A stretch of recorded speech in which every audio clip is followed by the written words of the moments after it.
Hi, so here's my second video on intonation. This time it's about making definite statements, listing information and the rise and fall in subordinate and main clauses. So by the end of this lesson, you'll be sounding more like a native than ever before. And you'll know exactly why we rise and fall with most of our intonation. So just subscribe for more lessons and hit that bell.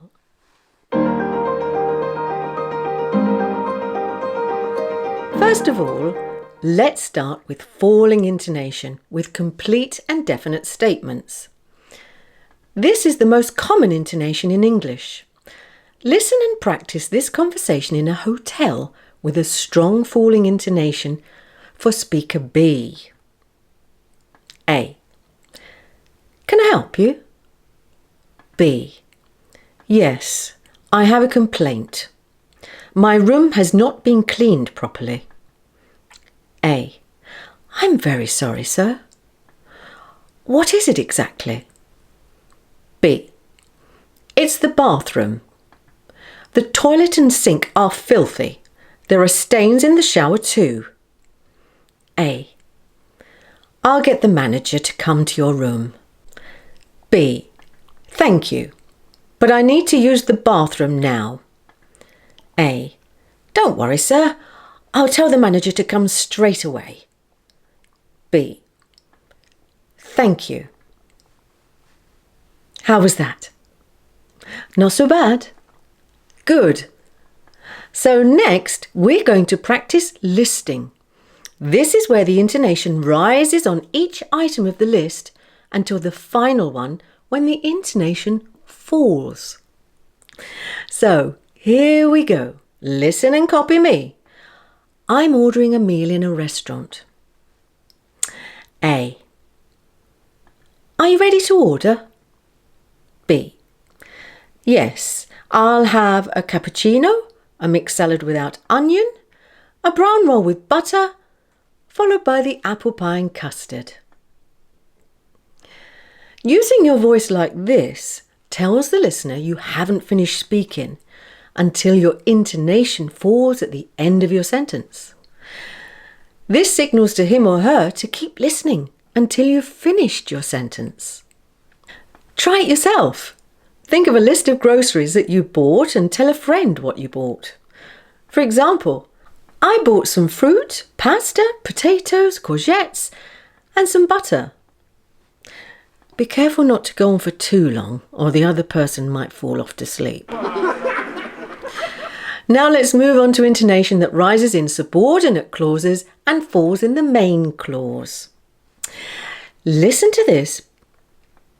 Before I had a computer, I had to keep using a pen and paper.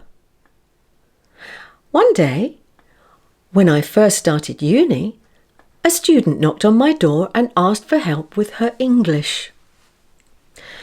10 years later, here we are happily married with 2 children. Notice how the voice rises at the end of non-final phrases, after the comma, and falls on the final phrase at the full stop. Now see if you can listen and repeat it exactly the same as me. If you wish, you can make up your own sentences beginning with these phrases. Yesterday, when I was younger, last week, next year. Now let's take a look at statements implying but. Here the voice falls and rises. The fall is to signal important and positive information, and the rise signifies that the speaker hasn't finished and is going to say something that is possibly negative. He or she may actually say but. Listen to this and then repeat it.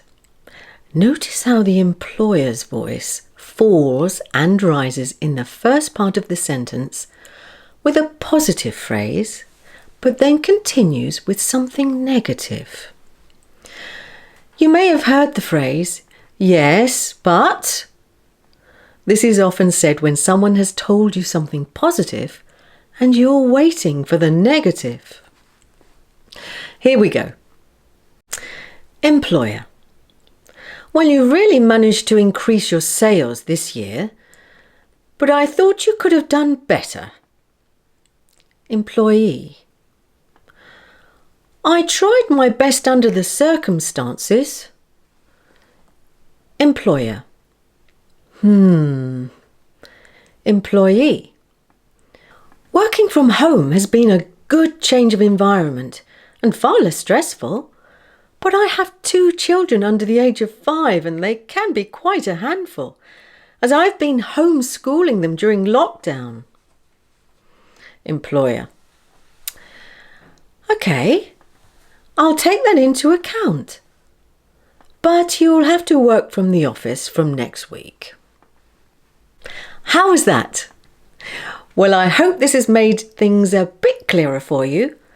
But to help you practice reading, I've included this short news article. As a rule of thumb,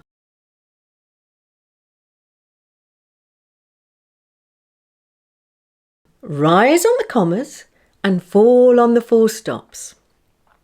I've also marked the sentence stress on the information words. Good luck. Venice is preparing to launch its annual film festival on Wednesday, the first such international event to do so since the pandemic closed film competitions around the world. The Cannes Film Festival and other international festivals were forced to go mostly online this year. Director Alberto Barbera says the very fact that the Venice Film Festival is going ahead in front of actual audiences this week sends a positive message. We think that it's time to restart cinema, he told Reuters news agency. We need to reopen the theatres. We need to distribute new films. We need to start shooting new films again, and I hope that the festival will be a sign of solidarity and encouragement for everybody involved with the film industry. This event, now in its 77th year, runs until the 12th of September. Don't forget to record yourself reading with your smartphone if you have one. Practice makes perfect. That's all for now. If you want more of my lessons, feel free to like, share and subscribe. Until next time, love and peace to you all.